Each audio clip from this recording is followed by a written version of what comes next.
con mayor amplitud, pero que lamentablemente por un tema de tiempo no podemos hacerlo.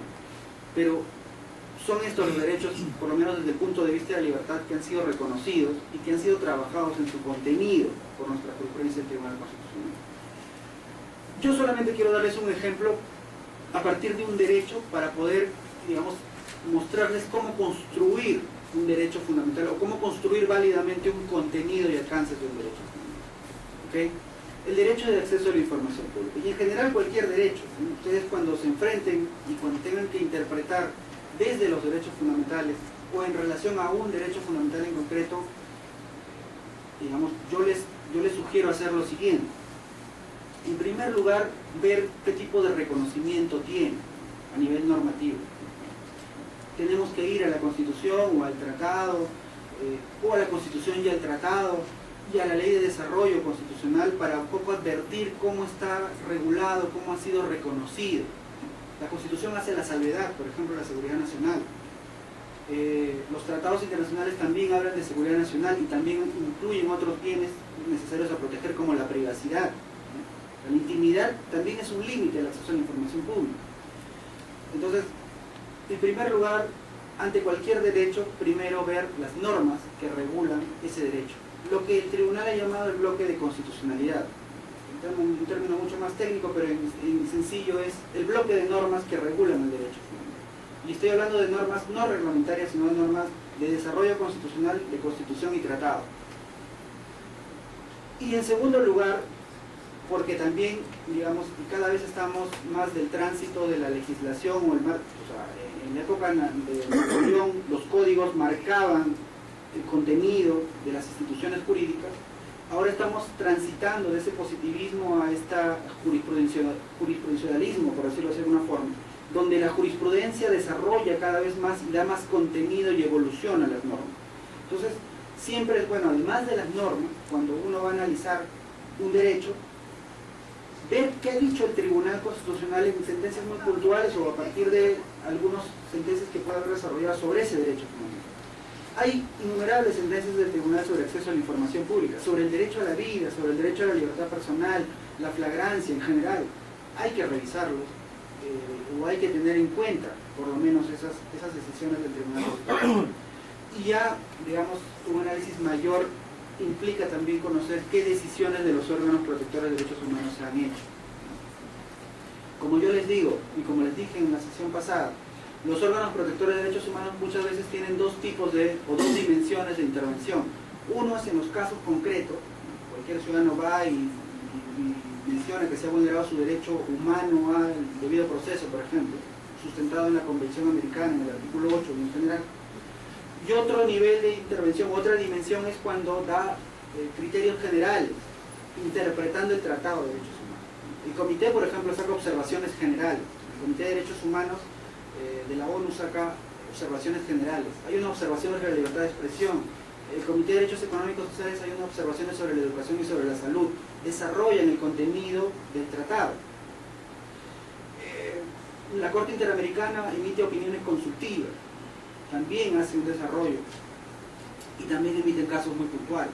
Entonces, todo este, digamos, marco normativo y las decisiones de la jurisprudencia nacional e internacional son los que nos van a dar ese contenido y alcance del derecho.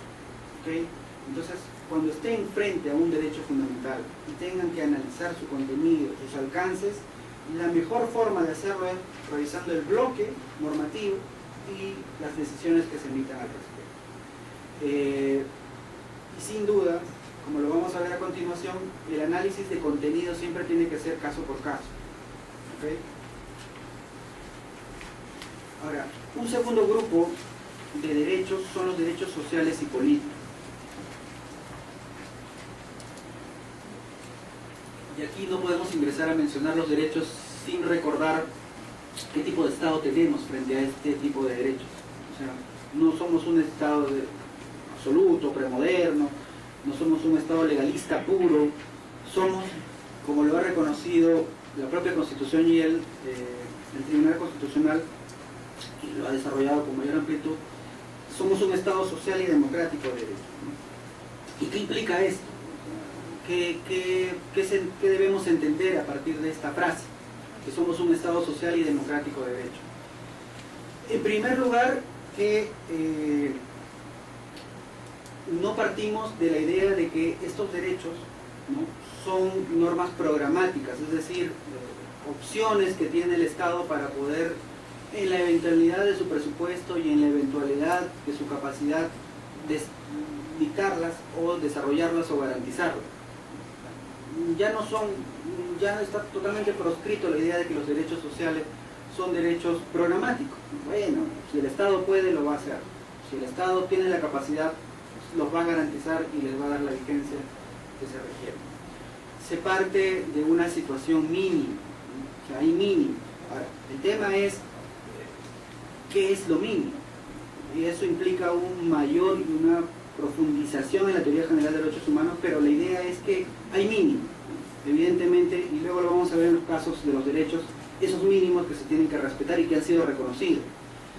Pero un condicionamiento de un Estado social y democrático de derecho es que el Estado está obligado a garantizar esos mínimos. No es que si puedo voy a dar la posibilidad de salud y educación. No, hay mínimos. Mínimos ya reconocidos y garantizados.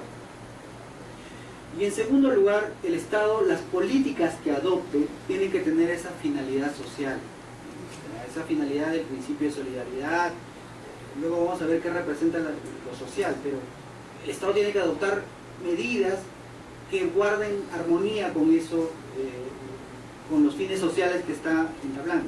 Entonces, cuando hablamos de Estado social y democrático de derecho, básicamente partimos de dos ideas. Una primera idea, que hay mínimos. Ya no estamos frente a normas programáticas, ¿no? Si el Estado quiere dar salud y educación, no. El Estado tiene que dar salud y educación bajo términos mínimos. Y en segundo lugar, que las políticas que adopte el Estado tienen que tener esa finalidad social. Tratar de albergar, siempre albergar a todos, dar, digamos, bajo ese mínimo mayores condiciones de salud, educación y en general los derechos que existen a nivel social. Hay obligaciones concretas entonces del Estado, obligaciones concretas que parten de ese mínimo. ¿Y qué es lo social? ¿Qué implica lo social? Y bueno, hay tres dimensiones sobre lo social. En primer lugar, es la posibilidad de establecer restricciones a los privados. No siempre, sino la posibilidad. Bajo esa posibilidad de poder, al llegar a finalidades sociales, pues se tiene que restringir a veces la actividad de los privados. En segundo lugar, el principio de solidaridad. Y esto siempre con la idea de corregir algunas deformaciones en el mercado, ¿no? Las situaciones monopólicas están totalmente proscritas, en algunos casos solo en algunos casos están permitidas y el Estado tiene que intervenir en protección del consumidor para que no se disparen los precios o para no, digamos, permitir abusos a los consumidores, por ejemplo. Y algo que complementa lo social y que cada vez está insistiéndose mucho más es el tema del uso sostenible de los recursos naturales en busca de un ambiente equilibrado. Para nadie es, digamos, un secreto que estamos cada vez con mayores altos índices de contaminación en el mundo. Digamos, la contaminación está haciendo, digamos, efectos y la extracción misma de los recursos naturales y la indebida extracción de los recursos naturales está llevando a que el planeta en general se distorsione. Es raro que en algunas zonas tropicales haya nieve. Es raro que la proyección que existe en Lima es que vamos a llegar a 36, 38 grados en 4 o 5 años. Entonces, ya cada vez cuando uno va a la playa tiene que ir menos tiempo y usar protectores cada vez con mayor nivel de protección. Entonces, lo social también implica eso. O sea, cuando uno va a hacer, digamos, extracción de, por ejemplo, de madera, tiene que tener pues un respeto a los recursos para no agotarlos, para no malograr el pulmón, que por ejemplo es la Amazonía del mundo. Entonces, esos son los condicionamientos sociales. No estamos frente a normas programáticas, hay obligaciones concretas de cara a ese mínimo que el Estado tiene que asegurar, y lo social implica restricciones, restricciones a privados, intervención del Estado en el mercado para evitar distorsiones del mismo, y sobre todo la posibilidad de hacer un uso sostenible de los recursos. ¿Okay? Ahora, ¿qué derechos están reconocidos, por lo menos hasta el momento, a nivel normativo y jurisprudencial en los derechos sociales? Salud, educación, derecho al ambiente, las pensiones, el empleo, la libertad sindical y la huelga, ¿no? Ahora, cuando hablamos de salud, y aquí solo voy a tocar dos por el tema de tiempo. Cuando hablamos de salud, pues no solamente estamos hablando en la misma lógica de la vida, no solo la defensa, digamos, no solo el respeto que pueda tener el Estado frente al desarrollo de la salud o evitar las enfermedades de las personas. El Estado está obligado a desarrollar mínimos, y esos mínimos pasan por dar ciertas condiciones para que las personas puedan tener un acceso a los servicios de salud, y no a cualquier servicio de salud, sino cada vez se viene insistiendo, y esto lo viene reconociendo también la jurisprudencia, a servicios de calidad, ¿no? Y esto también a nivel de los órganos protectores de derechos humanos insisten mucho que la calidad tiene que ver con el tema de la disponibilidad y la atención adecuada en los establecimientos de salud. La disponibilidad en el sentido de que exista la oferta, ¿no? O sea, no es que tiene que haber, no puede haber, digamos, centros de salud muy lejanos a la persona. El Estado tiene que acercar cada vez y dar la mayor posibilidad de las personas a poder acceder a ciertos servicios de salud, y cada vez con mayor especialización y cada vez mucho más equipados.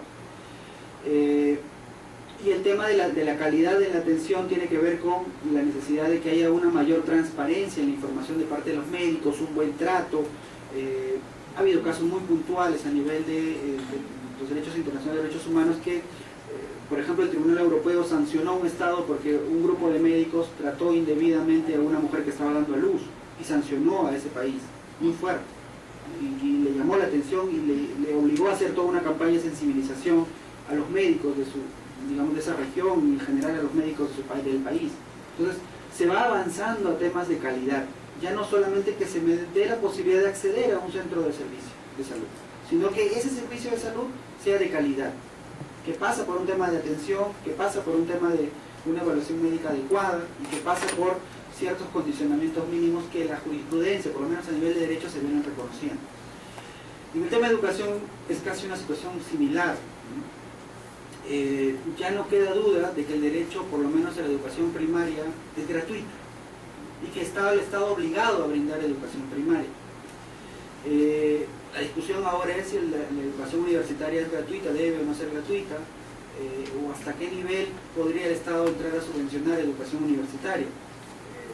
En fin, pero lo que no queda dudas, y el mínimo sería, es que la educación primaria es una educación gratuita, y no solamente en los términos de posibilidad de acceder a centros educativos, sino que, como ya les dije, el tema de la calidad está ingresando mucho en las decisiones que están tomando los órganos protectores de derechos humanos. Y en la calidad en el sentido de las mallas curriculares, en el sentido de la posibilidad de profesores, ya no estos profesores de miércoles como hay en la selva, o en algunos países, o en algunas zonas del interior. Y no sé si ustedes sabrán, pero los profesores de miércoles son porque se demoran en llegar 2 días, lo cual hace que llegan miércoles, pero como tienen que regresar, se regresan ese mismo miércoles porque tienen que regresar para estar el fin de semana en su familia. Entonces, al final solo se están los miércoles, son los profesores de miércoles. Entonces, situaciones de ese tipo no se pueden permitir de cara a la calidad que se busca en la educación. Son obligaciones mínimas. Cualquier niño peruano tendría la posibilidad de acceder a un servicio de educación. Pero no solo un servicio de educación, sino un servicio de educación de calidad, con profesores que estén en el horario completo. Y bueno, como le digo, hay mínimos. Nadie está exigiendo pues que sean el mejor colegio privado, pero hay mínimos que se tienen que respetar, y que la jurisprudencia viene insistiendo en cuál es esa calidad que se busca. Y bueno, el tema de la libertad sindical, la huelga, son derechos que sin duda también son importantes, son claves. Lamentablemente hubo un retroceso en el reconocimiento de esos derechos en la década del 90, básicamente a nivel legal. Ya estamos, creo que, mejorando algunas normas a nivel laboral, pero sin duda se necesita que en la aplicación misma de las normas también se garantice el ejercicio de los derechos.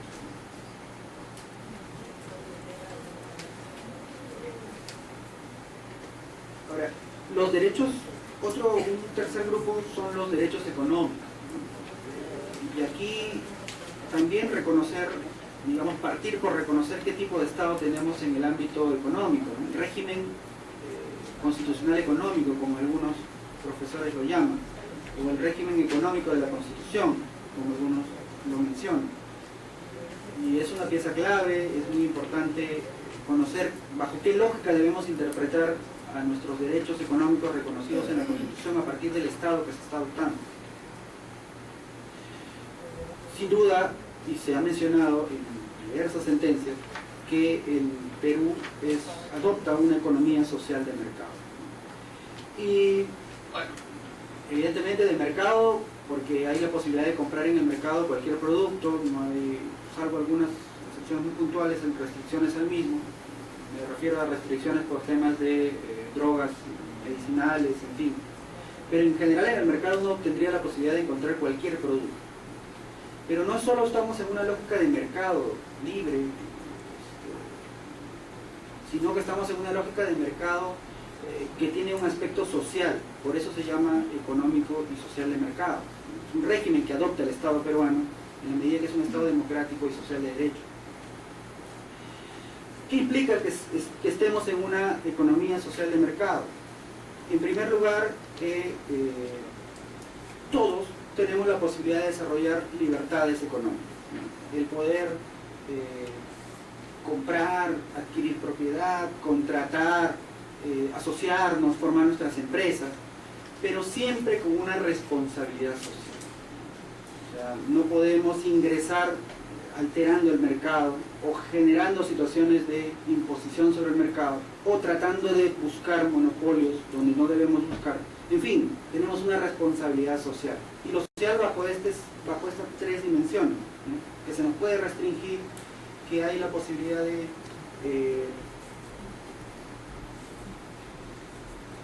tener, digamos, la obligación de generar el principio de solidaridad, es decir, pensar en todos en común y no solamente pensar en individualismo. Y el uso sostenible de los recursos. Cuando yo formo una empresa, tengo que tener esa responsabilidad social. Si yo voy a formar una empresa extractiva o voy a hacer una extracción de algún recurso natural, pues tengo que tener en cuenta el respeto a los recursos naturales, ¿no? Y el uso sostenible de los mismos. Entonces, eso es un ejercicio de libertad con responsabilidad social. Y en segundo lugar, la economía social de mercado, de manera muy breve y sucinta, implica que el Estado, pues, no es que haga de la vista gorda, no es que el Estado, pues, bueno, el mercado solito se va a regular, el mercado, yo no me voy a meter en el mercado. El mercado va a dar la posibilidad de que las personas puedan, solito, el mercado va a lograr que el ciudadano o el consumidor adquiera un producto de calidad, que esté informado, y en fin, eso no. El Estado tiene, bajo una lógica de economía social de mercado, ciertas obligaciones. Primero, estar vigilante, siempre estar vigilante, ser garantista y corrector cuando haya distorsiones en el mercado. Tenemos Indecopi, que tiene esa tarea fundamental que el Estado asume de vigilar que no haya, pues, monopolios, que no se desinforme a los consumidores, que haga las correcciones respectivas cuando sanciona a alguna empresa por distintas vulneraciones al código de consumidor. Y en fin, hay toda una lógica del Estado asumir una labor de corrección. Entonces, no olvidemos que estamos en una economía social de mercado. El mercado no nos gobierna. El Estado tiene que vigilar y corregir las situaciones que van a vulnerar y que van en contra de las personas. Tiene que ingresar al mercado, por lo menos a manera de protector y vigilante. Y nosotros tenemos la libertad de desarrollar ciertos derechos, como vamos a ver, pero siempre con esa responsabilidad social que les comentaba anteriormente. ¿Y aquí qué derechos tenemos reconocidos o qué derechos son importantes reconocer? La propiedad, ¿no? En algún momento, hace algunos siglos, la propiedad era el centro de la evolución de las sociedades, ¿no? O sea, si uno no tenía propiedad, no votaba. Si uno no tenía propiedades, no era nadie, ni siquiera era ciudadano. Eso hace muchos años. Entonces la propiedad era, muchas veces, o ha sido en algunos años, en algunas épocas, el centro del ejercicio de otros derechos. Si uno no tenía propiedades, no votaba, no era ciudadano, y en fin, son estados muy antiguos. En la actualidad la propiedad tiene que ser visto básicamente con la posibilidad de poder adquirir algún bien en general, mueble, inmueble, y siempre tener el respeto de esto social. O sea, yo no voy a querer adquirir pues una reserva arqueológica, o yo no voy a adquirir zona que está, digamos, protegida, una reserva natural. En fin, la propiedad tiene que respetarse. Yo no me puedo meter en propiedad ajena, el respeto a la propiedad ajena. ¿Okay? Entonces, ahora, parte del contenido de la propiedad, y eso es importante que lo sepan, es el dinero. Por ejemplo. El tribunal ha reconocido como parte del contenido de la propiedad el dinero. El dinero que cada uno pueda tener en el bolsillo es propiedad.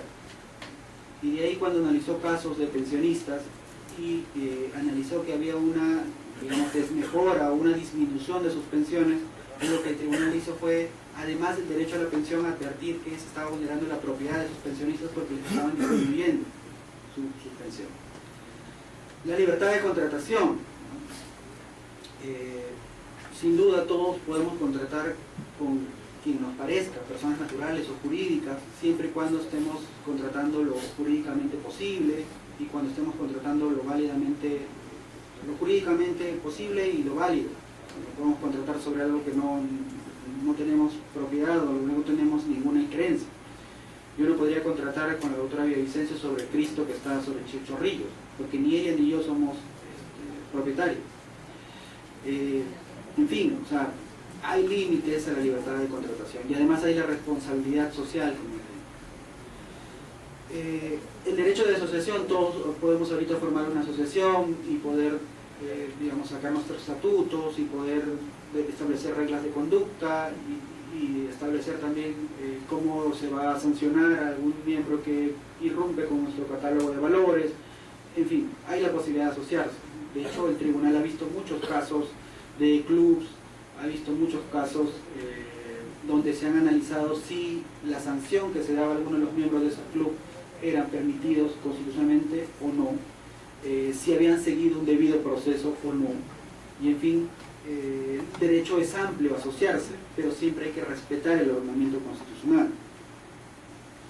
La libertad de empresa siempre ha tenido mucha colisión con el tema de la con otros bienes, ¿no? O sea, recuerdo mucho el caso de la calle Las Pizzas y el horario, por ejemplo. En algún momento la municipalidad quiso restringir, sin duda hay un montón de casos, pero acá el caso puntual es que la municipalidad de Miraflores restringió el horario de, digamos, de estos comerciales, de estos centros, de estas empresas que estaban en la calle Las Pizzas, y dijo, bueno, solo van a vender ahora hasta las 12 y como máximo a las 1, 3 de la mañana ya tienen que estar cerrados. Entonces ellos, digamos, alegando entre otros derechos la libertad de empresa, dijeron que eso iba contra su derecho fundamental y que ellos habían adquirido una licencia por un horario indeterminado, inclusive algunos tenían horario hasta las 5 o 6 de la mañana, y que en realidad su fuente de ingresos era justo en esos horarios que les estaban cerrando. Ahora cada vez los chicos salen mucho más tarde, ¿no? O sea, ya las fiestas no empiezan a las 11, 8 de la noche, sino empiezan a la 1, 2 de la mañana. Entonces, si le cierran a ese horario, ellos consideraban pues, que en realidad era una quiebra de su empresa. Alegaron el tema de la libertad de empresa. En un primer momento el tribunal dijo que en la medida que no se les había hecho partícipes de la declaratoria de nulidad de sus licencias, ellos tenían la posibilidad digamos, de justificar el por qué tendrían que seguir funcionando a más allá de las horas que se había restringido. Y el tribunal les declaró fundado en un primer momento. Luego ya en una conversación de la municipalidad y estos dueños de estas empresas ya se llegó a un acuerdo más puntual. Entonces ahora uno va a la calle de Las Pizzas, pero después de las 3 de la mañana ya no atiende. Y en fin, o sea, hay ciertas restricciones también que se justifican libertad de empresa. Y es el típico caso también cuando por temas de seguridad las municipalidades hacen labores de fiscalización y cierran locales, ¿no? Algunos bares, en fin. Y lo primero que alegan los dueños de estos bares, de estos sitios, es libertad de empresa. Yo tengo mi licencia de funcionamiento y yo tengo derecho a trabajar. Pero claro, evidentemente, trabajar dentro de lo jurídicamente permisible y dentro del rubro que te corresponde. Porque así como hay licencias de bares, estos bares en realidad no son bares, sino son prostíbulos clandestinos. Entonces, evidentemente eso no no se condice con la licencia que le están dando. Entonces la libertad de empresa ahí se cae. Ahora, yo recuerdo mucho que hubo todo un boom de los amparos en este tipo de casos, y creo que todavía algunos amparos hay, y que siempre dicen que, bueno, finalmente de nada sirve que la fiscalización municipal llegue a ciertos lugares, porque a través de una resolución judicial empiezan a abrir.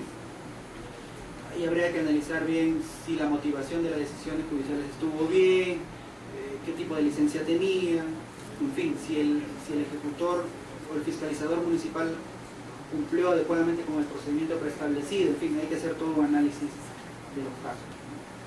Y sin duda están los derechos de los consumidores. Todos los días, en cada momento compramos cosas, nos informamos sobre productos, estamos pensando en comprar cosas.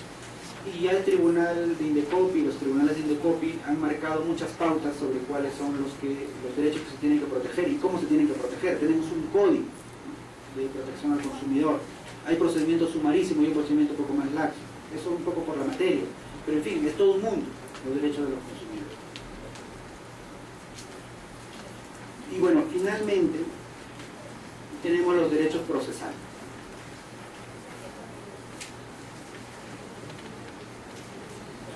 En la misma lógica que como consumimos y compramos todos los días y en algún momento de nuestra vida, nosotros nos sometemos a la administración para que ellos adopten una decisión. Uno cuando se jubila va a hacer un trámite para pensión. Cuando uno quiere, digamos, reclamar por algún pago de arbitrios, tiene que presentar su reclamo. Y puede eventualmente también llegar a un proceso judicial.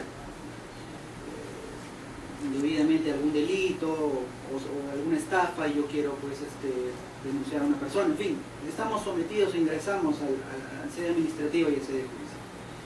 Y entonces cuando participamos en estos mecanismos heterocompositivos de toma de decisión, porque eso es en término técnico, son mecanismos heterocompositivos de resolución de conflictos, nosotros como ciudadanos tenemos derechos. No es que vamos a, como les decía, en un estado premoderno, bueno, acatar lo que diga el Supremo Rey. Yo presenté mi reclamo y a ver si sale. No. Presenté mi demanda en la vía civil, penal, laboral y a ver si sale. Hay la necesidad de, digamos, garantizar ciertos derechos cuando una persona se somete, ya sea en sede administrativa o en sede judicial. Y ahí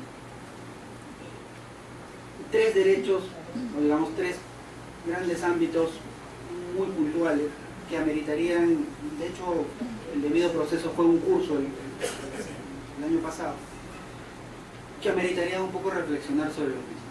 El debido proceso, el derecho a la tutela jurisdiccional efectiva y las garantías judiciales que también son extensibles en la medida de lo posible al ámbito administrativo. ¿Qué diferencia hay entre debido proceso y derecho a la tutela jurisdiccional efectiva? Bueno, digamos en simple, es que el debido proceso es cuando yo ya ingresé a la instancia administrativa o a la instancia judicial. Yo ya estoy dentro y ya se está por resolver lo que yo estoy pidiendo o estoy por esperar la decisión judicial. Pero la tutela jurisdiccional va un poco más atrás y es la posibilidad de yo acceder a la instancia administrativa o a la instancia judicial, en este caso a la instancia judicial. Es la posibilidad de acceder a la justicia. Eso incorpora la tutela jurisdiccional. Ahora, yo no les voy a negar que a nivel de doctrina hay posiciones que dicen que son lo mismo. Yo no les voy a negar que a nivel de doctrina critican mucho que el Estado haya adoptado estas dos categorías cuando solo se puede haber quedado con tutela o solo con debido proceso. Pero en fin, la diferencia jurisprudencialmente hablando a nivel del tribunal es ese. El debido proceso es cuando yo ya ingresé a la sede administrativa o a la sede judicial, y la tutela jurisdiccional me permite, o va un poco más atrás, y es la posibilidad de acceder a la sede administrativa o a la sede judicial. Ahora, complementariamente a eso, hay garantías judiciales reconocidas en nuestra Constitución y que el tribunal también ha ido perfilando. Uno, por ejemplo, tiene que ver con la independencia judicial. Nosotros queremos que el juez que va a adoptar nuestra decisión frente a la causa sea lo más independiente posible, no esté parcializado, no esté condicionado, no tenga nada que ver con la otra parte, hay una independencia real. Hay otro componente de la independencia que tiene que ver con el estatuto del juez, que es temas institucionales, remunerativos, en fin. Pero la independencia de cara a la decisión que se va a adoptar tiene que ver con la imparcialidad. La exclusividad de la función judicial también es algo importante, o sea, salvo la docencia, los jueces no pueden dedicarse a otras cosas. La inamovilidad de los magistrados, que digamos es el principio general, pero la excepción es la posibilidad de ratificarlos cada 7 años, perdón. Ellos cada 7 años, los jueces cada 7 años se someten a una evaluación para ver si son ratificados o no, pero digamos la regla es que son inamovibles, por lo menos durante esos 7 años. La permanencia del magistrado en el servicio, que está muy relacionado con el tema de brindarles estas posibilidades de ascender, con las posibilidades de poder acceder a otros cargos, e ir promocionándose. La igualdad de armas es en la medida que si yo voy con dos, digamos, si yo estoy demandando a una persona, no sé, se me ocurre por estafa, a mí se me tiene que dar las mismas posibilidades que a la otra persona que se está defendiendo. Y si yo estoy, por ejemplo, haciendo un proceso civil por prescripción adquisitiva, es decir, para lograr el título de propiedad, porque estoy en un terreno que no tengo título, pero estoy más de 14 años y necesito el título de propiedad, se me tiene, y aparece un supuesto dueño en el proceso, se tiene que dar la igualdad de armas. El juez tiene que dar la posibilidad que ambas partes puedan sustentar las armas con las que tienen, las pruebas que tienen. No se puede, digamos, dar mayores condiciones a uno que al otro. Y bueno, la posibilidad de la imposibilidad de poder reformar negativamente la pena tiene que ver con que si ya me sancionaron por 15 años, el tribunal que va a revisar esa sanción no puede ponerme 20. Ahora, aquí, en sede administrativa, el tribunal ha dicho que sí es posible agravar la sanción, pero en materia penal está proscrita la posibilidad de agravar la sanción. Si el juez dijo 15 años, la sala no me podría poner 25. Puede confirmar los 15 o bajar. En sede administrativa es distinto. Ahí sí, por una justificación distinta, porque los derechos que están en juego son a veces mucho más disponibles, y en fin, sí se permite hacer ese agravamiento. Perdón, una pregunta. Sí. Entonces, ¿por qué cuando vemos las noticias en televisión dice, ¿no? El fiscal apela la sentencia? Cuando el fiscal apela la sentencia porque no está conforme con esa sentencia de esa persona, entonces busca que la sentencien a más años.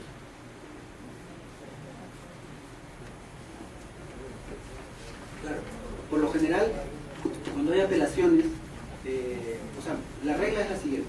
Cuando ya me dieron una sanción y esta queda consentida, yo no puedo, o sea, por un tema de revisión no se me puede dar mayor pena. Pero cuando todavía está en giro la decisión, o sea, se está, digamos, el proceso abierto, lo que busca el fiscal básicamente es que la sala pueda emplear otros argumentos para poder elevar la sanción. Y muchas veces tiene que ver básicamente con temas de reparaciones en el ámbito civil, y en fin. Ahora, pero no se puede, digamos, hacer un agravamiento total de la pena. O sea, eso no está prohibido en temas penales.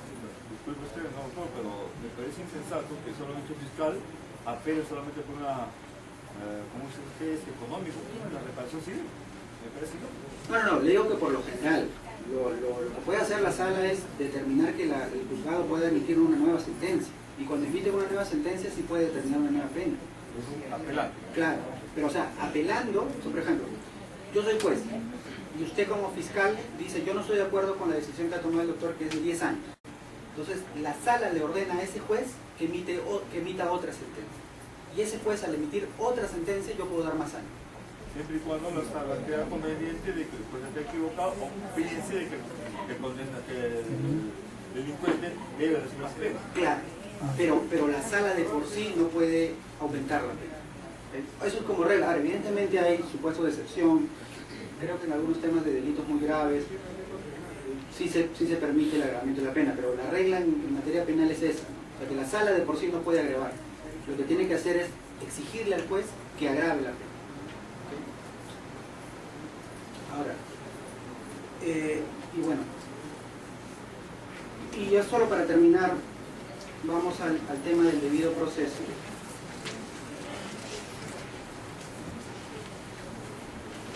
Como les dije, esto fue un curso del año pasado. Y en la misma lógica del acceso a la información hay que llenar de contenido el derecho, hay que ver dónde está reconocido, hay que ver las decisiones que ha adoptado el Tribunal Constitucional en relación a este derecho, inclusive el Código Procesal Constitucional, que sería un poco la norma de desarrollo en este caso, lo ha reconocido como un derecho constitucional, expresamente hablando. Y eso es un primer marco que es el bloque normativo que regula este derecho. Ahora, ya yendo al tema del análisis o el contenido jurisprudencial, en las decisiones del Tribunal Constitucional se ha dicho, o se ha dado la característica que el debido proceso como derecho tiene tres dimensiones, tres características que hay que tener en cuenta. Uno es que su efectividad es inmediata, o sea, no hay que esperar que haya una norma de desarrollo, una norma de procedimiento. Esa norma complementa el ejercicio del derecho al debido proceso, porque el derecho al debido proceso de por sí ya puede ser efectivo inmediatamente. En segundo lugar, es un derecho de configuración legal en la medida que la ley puede complementar, y hay que tomar en cuenta lo que establece la ley, pero no de cara al ejercicio, sino de cara, no de cara a la configuración o al reconocimiento del derecho, sino más de cara al ejercicio del derecho. ¿Okay? El derecho existe, se puede ejecutar, efectivamente se puede hacer una ejecución inmediata, pero hay que tomar en cuenta la ley para ver cómo hay que ejercitarlo. En sede administrativa tenemos la ley de procedimiento administrativo, y hay que ver ahí los condicionamientos de la impugnación, los requisitos que uno tiene, el Código Procesal Civil, el Código Procesal Penal. Estamos en un proceso de aplicación de nuevas normas procesales en el ámbito penal. Entonces, hay que siempre revisar esas normas que regulan los procedimientos. Y luego, el clave es un tema que es un derecho de contenido complejo. No hay una definición, y en general los derechos pasan por esto. No podemos decir que el derecho a la vida es esto y que el debido proceso es esto. Podemos decir que existen esos derechos, que existe un reconocimiento normativo de esos derechos, pero el contenido casi siempre se da en los casos concretos y casi siempre se da a partir de esta construcción del bloque, a partir de esta construcción de la jurisprudencia. No olviden eso. No es que ya existe un derecho tasado, y no existe un derecho tasado tal cual en su contenido, en la medida que estamos evolucionando constantemente. El debido proceso era un derecho solo judicial, pero ya la evolución ha hecho que ingrese a sede administrativa y se reconozca cada vez con mayor fuerza que en sede administrativa hay debido proceso, que en las relaciones entre privados, esas asociaciones, si formáramos una asociación y quisiéramos sacar a algunos de sus miembros, se tiene que respetar el debido proceso. Entonces, el debido proceso ha ampliado sus horizontes y eso ha sido parte de la evolución normativa y jurisprudencial. Entonces, todos los derechos pasan por lo mismo. La vida antes solo era respeto, ahora es calidad de vida, y lo positivo de la vida lo va llenando de contenido la jurisprudencia. Por eso, no basta quedarse con las normas, hay que revisar la jurisprudencia.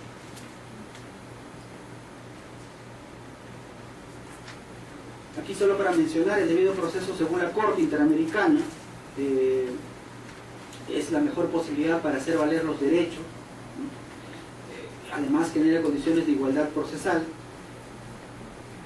Es la única forma o el mecanismo más importante para buscar soluciones justas, porque lo que se busca finalmente al resolver un conflicto es llegar a la justicia europeana, no se olvide. Y evidentemente la evolución del debido proceso, además de su amplitud en los ámbitos, va reconociendo ciertas categorías que tienen que ver ya más con nuevos derechos procesales, ¿no? Por ejemplo, yo les decía el tema de la autoincriminación. Si nosotros revisamos nuestras normas, no está el derecho a la autoincriminación, el derecho a la prohibición de autoincriminarse como un derecho fundamental. Pero si vamos a los tratados internacionales o las decisiones de los órganos, ya se viene reconociendo ese derecho a la imposibilidad de autocriminarse. Entonces es un derecho, por ejemplo, que se viene reconociendo a partir de esta evolución. Y en fin, se da esto en el caso del debido proceso y en general en todos los derechos, esta expansión horizontal en cuanto a ámbitos y esta expansión vertical en cuanto a contenido. La jurisprudencia va llenando contenido, no se olviden. A partir de los casos puntuales se van encontrando cada vez más contenido. Y entonces, y solo para finalizar esta sesión, lo que hemos hecho el día de hoy es un vistazo general a todos los derechos que existen. He tratado de darles algunos ejemplos muy puntuales a partir de algunos derechos. Hubiera sido, digamos, poder analizar caso puntual, pero como ustedes ven, el tiempo siempre nos gana. Pero no olvidemos que el test de proporcionalidad y el test de igualdad son guías metodológicas usadas por el Tribunal Constitucional y por los tribunales constitucionales en el mundo para evaluar los niveles de injerencia y evaluar la constitucionalidad de injerencia en los derechos fundamentales. Entonces, siempre que estén frente a una situación de evaluación de esa injerencia, yo los invito a ir analizando paso por paso para poder, digamos, interpretar adecuadamente si es que esa injerencia es constitucionalmente válida o no es constitucionalmente válida. En segundo lugar, nuestra Constitución reconoce distintos tipos de derechos, pero como ya les dije, no es que esa clasificación responda a que los derechos son diferentes o que son de distinta naturaleza y característica. No, los derechos son uno solo, responden a características similares. De ahí que esa clasificación de primera generación, segunda generación es solo pedagógica. De ahí que no se puede decir que los derechos económicos y sociales son normas programáticas y en realidad no derechos fundamentales. Como por ejemplo en España, que se dice que solo los del título 1, bueno, cada vez se va dejando de lado eso, pero solo los del título 1 son derechos fundamentales porque dice que son derechos fundamentales y los demás no. Eso está totalmente claro que ya no es así. Y entonces, cuando analicemos el contenido de un derecho fundamental, tenemos que tener en claro su reconocimiento normativo, partir de que tienen una naturaleza y características semejantes, y que para yo hacer una adecuada comprensión de su alcance y contenido, tengo que revisar las normas y la jurisprudencia. Entonces, yo espero que haya podido ser totalmente claro, que hayan podido también un poco, y les agradezco mucho por las preguntas, porque también uno aprende mucho con eso. Estamos terminando, sí. Disculpe, usted, una última pregunta. Usted está hablando de la jurisprudencia. Dígame, en un proceso judicial, ¿es obligatorio que el juez, por ejemplo, si soy el demandado, por ejemplo, apelo a una jurisprudencia, es necesario que el juez se apegue a esa jurisprudencia para declararme inocente, por ejemplo? ¿No puede dar un fallo contrario a esa jurisprudencia? Y si no fallo contra esa jurisprudencia, ¿qué deviene posteriormente en el ámbito judicial?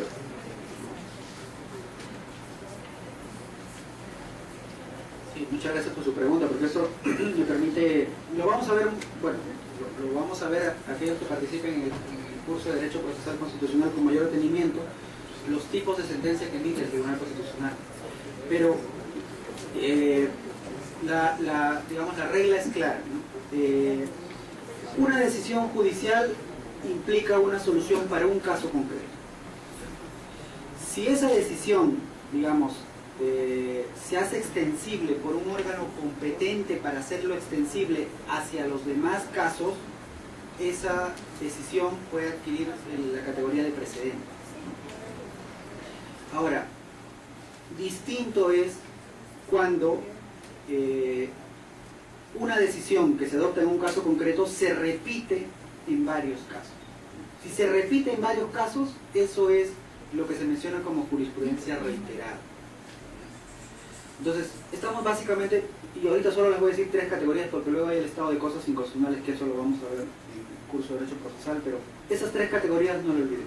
Entonces, cuando hay una resolución judicial de un caso, ese caso solo es vinculante para ese caso.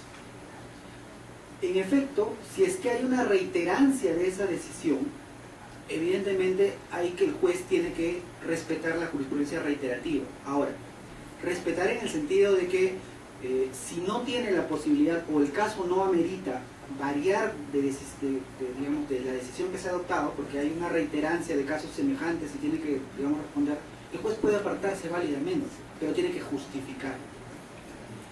Distinto es el caso, y acá un poco viene la discusión, cuando el Tribunal Constitucional, por ejemplo, genera un precedente.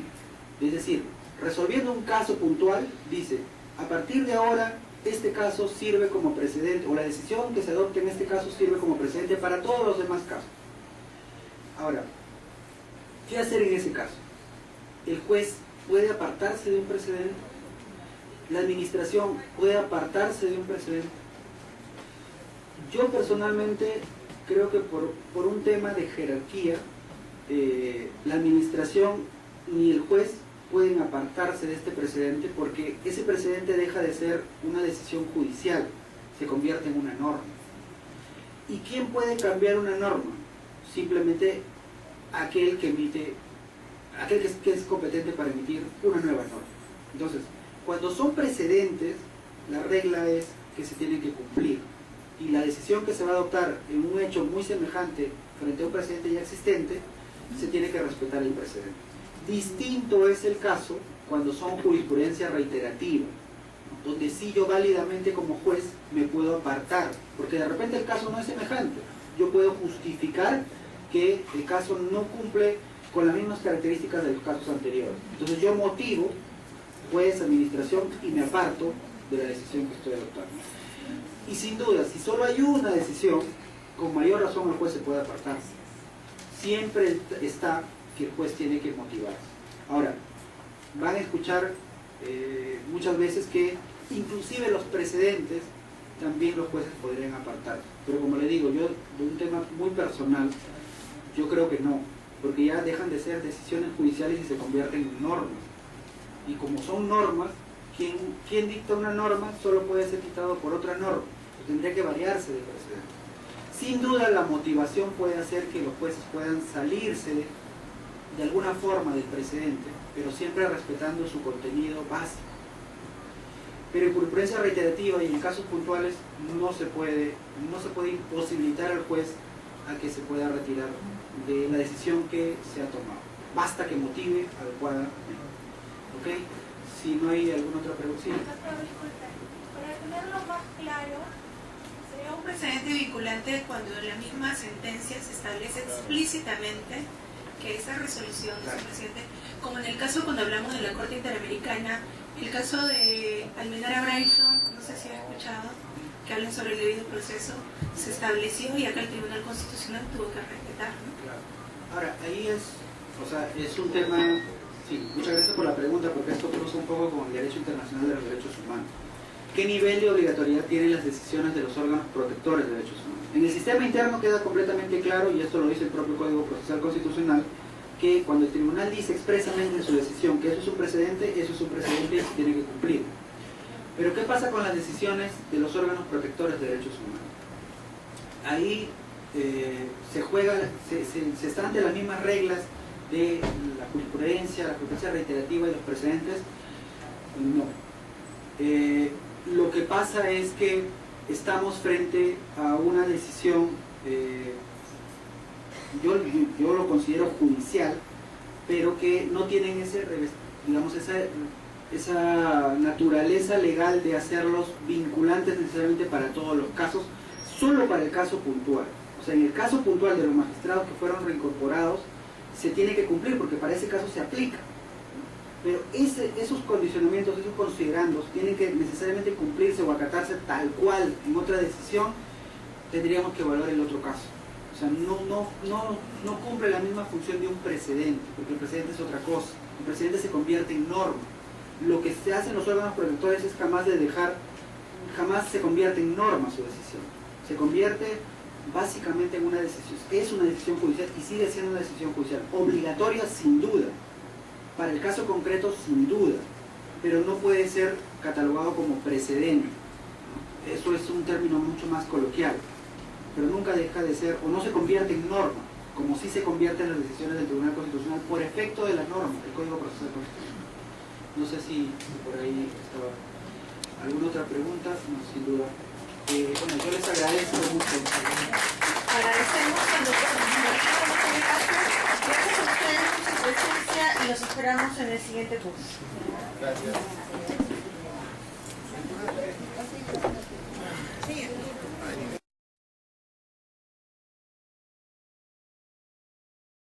La privacidad, ¿no? La intimidad también es un límite al acceso a la información pública. Entonces, En primer lugar, ante cualquier derecho, primero ver las normas que regulan ese derecho.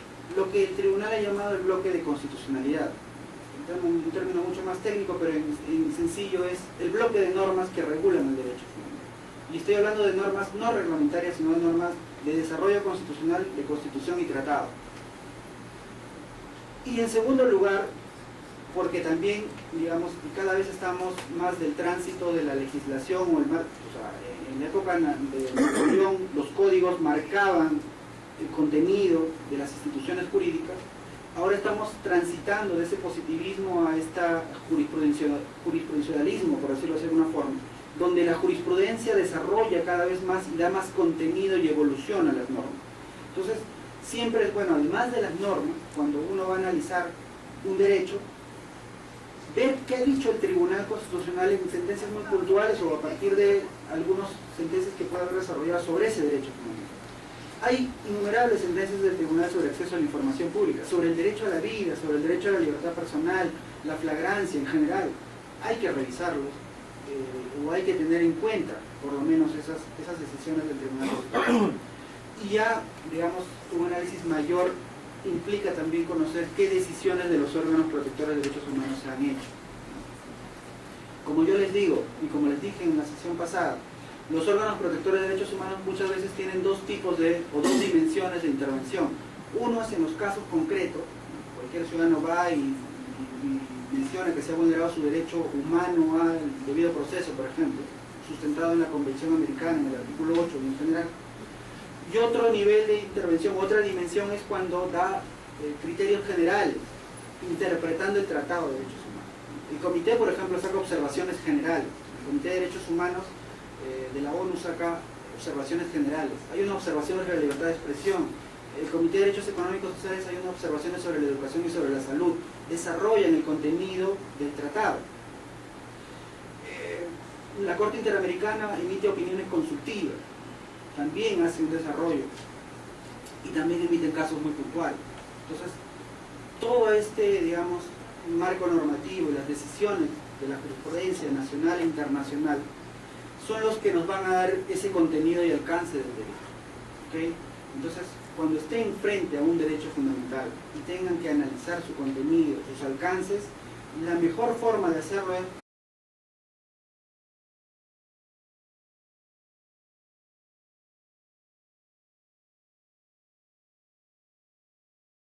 con mayor amplitud, pero que lamentablemente por un tema de tiempo no podemos hacerlo. Pero son estos los derechos, por lo menos desde el punto de vista de la libertad, que han sido reconocidos y que han sido trabajados en su contenido por nuestra jurisprudencia del Tribunal Constitucional. Yo solamente quiero darles un ejemplo a partir de un derecho para poder, digamos, mostrarles cómo construir un derecho fundamental o cómo construir válidamente un contenido y alcance de un derecho fundamental. ¿Okay? El derecho de acceso a la información pública y en general cualquier derecho. Ustedes cuando se enfrenten y cuando tengan que interpretar desde los derechos fundamentales o en relación a un derecho fundamental en concreto, digamos, yo les sugiero hacer lo siguiente. En primer lugar, ver qué tipo de reconocimiento tiene a nivel normativo. Tenemos que ir a la Constitución o al Tratado, o a la Constitución y al Tratado, y a la Ley de Desarrollo Constitucional para un poco advertir cómo está regulado, cómo ha sido reconocido. La Constitución hace la salvedad, por ejemplo, la seguridad nacional. Los tratados internacionales también hablan de seguridad nacional y también incluyen otros bienes necesarios a proteger, como ya está totalmente proscrito la idea de que los derechos sociales son derechos programáticos. Bueno, si el Estado puede, lo va a hacer. Si el Estado tiene la capacidad, los va a garantizar y les va a dar la vigencia que se requiere. Se parte de una situación mínima, o sea, hay mínimo. Ahora, el tema es qué es lo mínimo, y eso implica un mayor y una profundización en la teoría general de derechos humanos, pero la idea es que hay mínimo, evidentemente, y luego lo vamos a ver en los casos de los derechos, esos mínimos que se tienen que respetar y que han sido reconocidos. Pero un condicionamiento de un Estado social y democrático de derecho es que el Estado está obligado a garantizar esos mínimos. No es que si puedo voy a dar la posibilidad de salud y educación. No, hay mínimos. mínimos ya reconocidos y garantizados. Y en segundo lugar, el Estado, las políticas que adopte tienen que tener esa finalidad social, esa finalidad del principio de solidaridad. Luego vamos a ver qué representa lo social, pero el Estado tiene que adoptar medidas que guarden armonía con eso, con los fines sociales que está entablando. Entonces, cuando hablamos de Estado social y democrático de derecho, básicamente partimos revisando el bloque normativo y las decisiones que se emitan al respecto. Y sin duda, como lo vamos a ver a continuación, el análisis de contenido siempre tiene que ser caso por caso. ¿Okay? Ahora, un segundo grupo de derechos son los derechos sociales y políticos. Y aquí no podemos ingresar a mencionar los derechos sin recordar qué tipo de Estado tenemos frente a este tipo de derechos. O sea, no somos un Estado absoluto, premoderno, no somos un Estado legalista puro, somos, como lo ha reconocido la propia Constitución y el Tribunal Constitucional, y lo ha desarrollado con mayor amplitud, somos un Estado social y democrático de derecho, ¿no? ¿Y qué implica esto? ¿Qué debemos entender a partir de esta frase? Que somos un Estado social y democrático de derecho. En primer lugar, que no partimos de la idea de que estos derechos, ¿no?, son normas programáticas, es decir, opciones que tiene el Estado para poder, en la eventualidad de su presupuesto y en la eventualidad de su capacidad de dictarlas o desarrollarlas o garantizarlas.